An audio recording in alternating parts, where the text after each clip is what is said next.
somebody comes to me for our RFP once a year, we change our core program.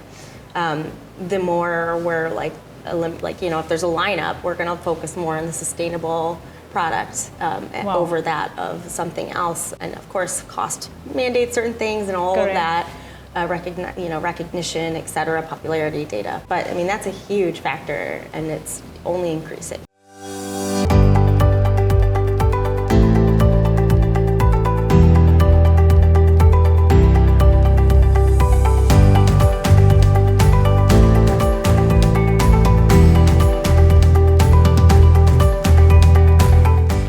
This is Ankita from USA Wine Ratings, and today we are with Rachael. So I think Rachael have been with us at multiple settings of the competition and trade show, and it's always great to have you, Rachael. And the reason is because the trajectory of your career somehow matches to the experience and the perspective that we want in the room. Oh, thank and you. That actually makes us feel so good that we get to know your experience, we get to know your insights and your feedback. So for my audience, and especially for the people who are watching it for the first time, can we have your introduction? Yes, thank you for having me. So I'm Rachael Lowe, I'm the National Director of Beverage for Levy. I actually started 10 years ago at Levy as the beverage director at their kind of crown jewel or fine dining restaurant called Spiaggia. But I started with you guys here doing the blind tasting and, that's correct. And yes. the show and basically all of this partnering with you after I had moved into the National Director of Beverage position for the restaurant division. Amazing. Yeah, it's been great. And then about 2.5 years ago, I moved into the National Director position for like all of our locations. So what that means is that, there are 3 of us for beverage that work from our home office, which is based in Chicago. Okay. And we create a core program nationally for all of our locations. And we work with a bunch of suppliers. We have a lot of major partners. And, our bread and butter is sports and entertainment venues. So we have a lot of, arenas and the stadiums and things of that nature. But we've developed divisions now where we have cultural attractions, for example, theaters, zoos. We have special events, which is racing, Concerts, Formula One, the concerts. Yes. Yeah. And then, of course, we have our restaurant division. So we have a lot of different like beverage programming that's applicable in some places and not everywhere else. So my first question would be somebody who's aiming for the role that you are at.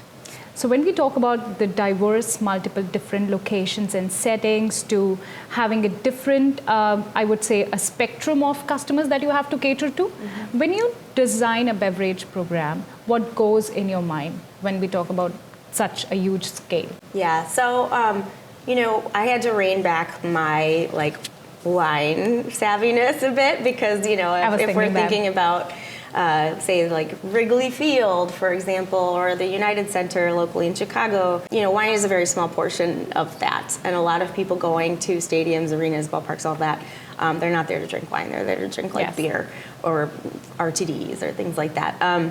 So I just kind of reevaluate where I looked at things. And what's cool is that the divisions are so different that I'm able to be creative in some aspects. And then say for the larger portion of things, we partner very, very closely with our suppliers. And honestly, we evaluate things based on, recognition. So there has to be a certain aspect of that, trends and data. Okay.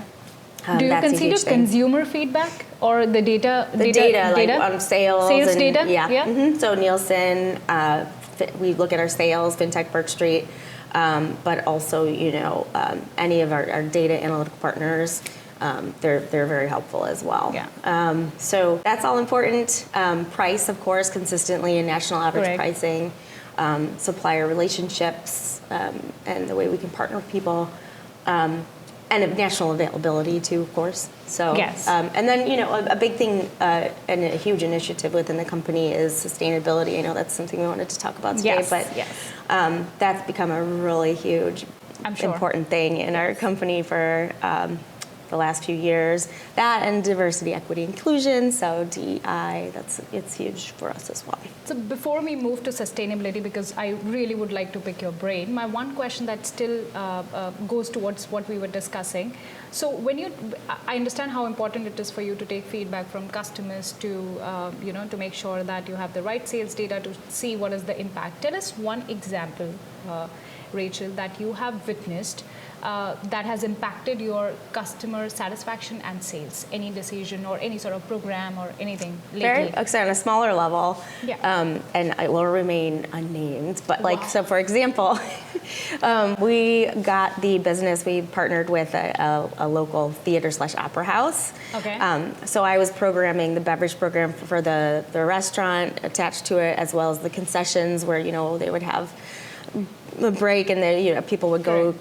Quick grab a quick drink, and I was like, oh, canned wine, ready to drink, things like that. Whoa. The partners were like, absolutely not. No. Like the stigma, was not. They were not cool with it. So even if it was like not even to my liking, the appearance of a small glass bottle, they preferred that over a can or something. So it's all about, I guess, your partner and your customer being happy as well.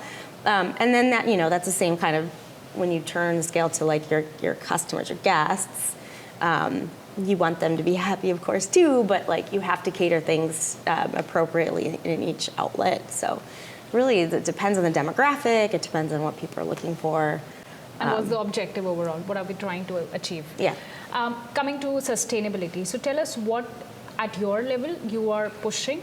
And what is happening in the organization? Where does sustainability comes in the picture, and which area you are starting with? Or already, I'm sure you have. Yeah. So we actually recently, I guess she's been here a couple of years now, but hired a director of sustainability. So she's really working on outsourcing everything and trying to Waste Not 2.0. We've got all of these programs in place that we're trying to be able to measure and scale sustainability.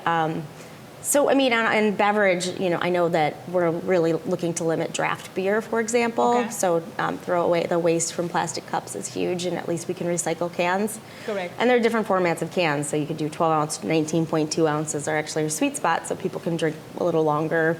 In concourses, I'm a big, not like wine is a huge sales, but canned wine, RTDs are ready to drink, in recyclable, cans like that. We are considering partnering with a reusable cup. That's in the works, so more to come. But do you have to educate sustainability a lot in your company? So where I'm going is, do you have to train your staff in terms of how to tell it to consumer to close the loop? Like, for example, this is if somebody is going to the consumer and telling them about certain wine, and if they know that they have been sourced from a vineyard that is sustainability, promoting sustainability, do they tell it to the consumer? Is there any way that you close the loop? It's a good question. The story, it depends on the location. It's harder to tell a story in a big venue that's Correct. Hosting a football or game or whatever. So that is correct. Yeah, you can't do it. In a small fine dine, it's easy for you to do. It's easier. Yeah, and we can educate our staff and have people come in and do the training and educate those who are selling it and representing. So for example, Uncle Nearest, is a good partner of ours, and we've been less so sustainable, but more minority owned. We've been really telling the story because it's this amazing story, and on our all hands calls and everything like that. And it's just it's really impacted operators, and more people are getting behind the product. So the same thing goes behind sustainability and what people are doing, what certifications they have, what they're doing to impact the climate, the lack of impact on climate.